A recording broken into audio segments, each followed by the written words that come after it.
কুষ্টিয়ার দৌলতপুর সীমান্তে ভারতের কাছ থেকে ২০০ একর জমি ফেরত পাচ্ছে বাংলাদেশ।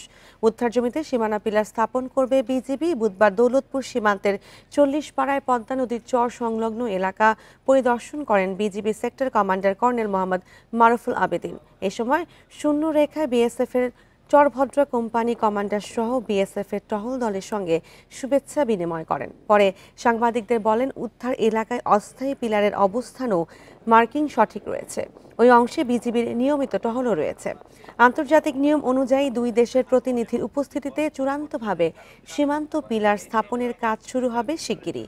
এর আগে পদ্মার ভাঙন ও প্রাকৃতিক দুর্যোগের কারণে দুই দেশের সঠিক সীমানা নির্ধারণে জটিলতা তৈরি হয় দৌলতপুর অংশে।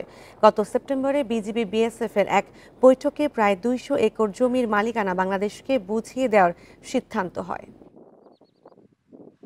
তারা ইতিমধ্যেই আমাদের সার্ভে অফ বাংলাদেশের কাছে চিঠি দিয়েছে।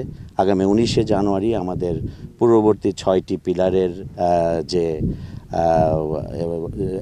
সংস্কার কার্যক্রম হবে, সেটির পরবর্তীতেই আমাদের এখানে চূড়ান্তভাবে পিলারও ইনশাল্লাহ নির্মাণ হবে।